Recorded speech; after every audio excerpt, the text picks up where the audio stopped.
দর্শক, র্যাবের বন্দিশালা task force for interrogation TFI cell পরিদর্শন করেছেন আন্তর্জাতিক অপরাধ ট্রাইব্যুনাল 1-এর 3 বিচারক এবং তাদের সঙ্গে ছিলেন চিফ প্রসিকিউটর সহ প্রসিকিউশন টিম ও আসামি পক্ষের আইনজীবীরা।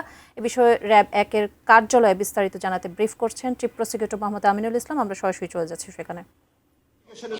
তার ইনভেস্টিগেশনও পুলিশই করে, আমাদের ইনভেস্টিগেশনটাও পুলিশ করছে, কিন্তু সেইখানে কিন্তু আমাদের ইনভেস্টিগেশনে একটু ব্যতিক্রম আছে।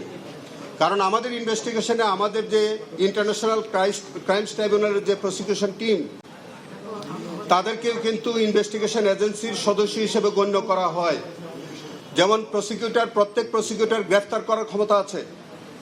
আমি চিফ প্রসিকিউটর হিসেবে আমি যে কোনো ব্যক্তিকে গ্রেফতার করতে পারবো। আমি ইনভেস্টিগেশন এজেন্সির একজন সদস্য যেভাবে ইনভেস্টিগেশন করতে পারে, আমি প্রসিকিউটর আমরা আছি, আমরাও কিন্তু এই পুলিশের ইনভেস্টিগেশনের সহায়ক শক্তি হিসেবে আমরা কাজ করে যাই। তো সেই কারণে আমাদের যে পুলিশ ইনভেস্টিগেশন করছে, আমরা মনে করি যে তারা নিরপেক্ষ এবং স্বচ্ছতার সাথেই করছে, এবং তাদের মধ্যে যদি কোনো ধরনের গলদ পাওয়া যায়, সেখানে প্রসিকিউশন টিমের সদস্য হিসেবে আমরা সার্বক্ষণিক তাদেরকে মনিটর করি। অতএব আমাদের ইনভেস্টিগেশন অত্যন্ত স্বচ্ছতা, নিরপেক্ষতা এবং আন্তর্জাতিক মান বজায় রেখেই হচ্ছে, এবং সেই বিষয়ে কোনো ধরনের কোনো সন্দেহের অবকাশ নাই। ধন্যবাদ সবাইকে। আমি এইগুলি রাজনৈতিক সিদ্ধান্ত, সরকারি সিদ্ধান্ত, এই বিষয়ে আমার একেবারেই আমি এখতিয়ার সম্পন্ন ব্যক্তি নই।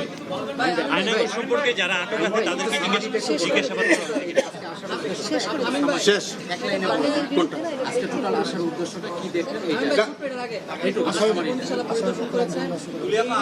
আরো অনেক অভিযোগ ট্রাইব্যুনালে রয়েছে। দেখছি র্যাবের আলিকুদ্দিন সহ আরো কয়েকজনের, তাদের তদন্ত কতটুকু অগ্রগতি হয়েছে? আচ্ছা, এইটাই আমার মনে হয় যে, শুনেন, আমার মনে হয় যে আপনি একটার মধ্যে যদি আরেকটা নিয়ে আসেন, আপনি ওইটা স্বাদ নষ্ট করে ফেলবেন। আমার মনে হয় আমরা আজকে যে অবস্থায় আছি, যে আজকের টপিকসের মধ্যে আমরা থাকি। তবে আজকে আমি সামারিটা আপনাদেরকে আবারও বলে দেই।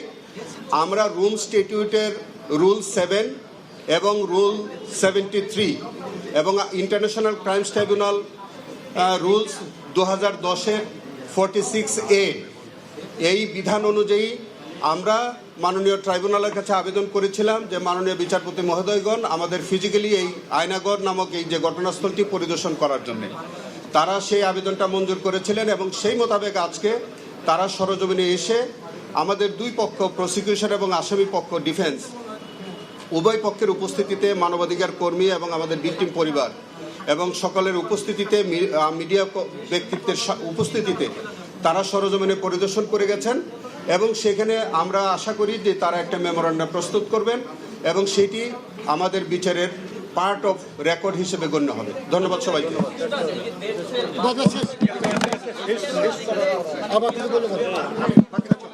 প্রসিকিউটর মোহাম্মদ আমিনুল ইসলাম তিনি এখানে ব্রিফিং করছিলেন। এখানে আসলে মূলত তিনি বলছেন যে রোম স্ট্যাটিউটে যেই বিষয়টি আছে এবং ট্রাইব্যুনালের যে নিয়মগুলো রয়েছে, সেই নিয়ম ফলো করেই তারা এই প্রসিকিউশনে আবেদন করেন, এবং সেই আবেদনের পরিপ্রেক্ষিতে আজকে 3 জন যে বিচারপতি তারা এসেছেন, এবং তিনি কিছুক্ষণ আগে তার ব্রিফিংয়ে এটাও জানাচ্ছিলেন যে এখানে বিএনপি নেতা ইলিয়াস আলী মোল্লা সহ প্রায় 250 জন এখনো পর্যন্ত গুমের মধ্যে রয়েছেন, যাদের সন্ধান এখনো পর্যন্ত পাওয়া যায়নি। তো আজকে ট্রাইব্যুনালের যারা বিচারপতি তারা এসেছেন, তারা দেখলেন, তারা পর্যবেক্ষণ করলেন, এবং সেটির পরেই হয়তো তারা একটি মেমোরেন্ডাম তৈরি করবেন। এই বিষয়টি তারা পরবর্তীতে যাতে এটি খাতা কলমের মধ্যেই সীমাবদ্ধ না থাকে, তারা যে বিচার কার্য পরিচালনা করছেন, সেই বিচার কার্য পরিচালনা করতে গিয়ে তারা যেন সরাসরি যে বিষয়টি দেখলেন, সেটি যেন তাদের জুডিশিয়ারি মাইন্ডেও এই বিষয়টি কাজে লাগে, সেই জন্য আসলে মূলত এখানে নিয়ে আসা হয়। টিএফআই সেলের থেকে আজকে যে ট্রাইব্যুনালের 3 জন বিচারক তারা যারা এসেছেন, তাদের যে পরিদর্শন, সেই পরিদর্শনের এই ছিল আমার কাছে সবশেষ।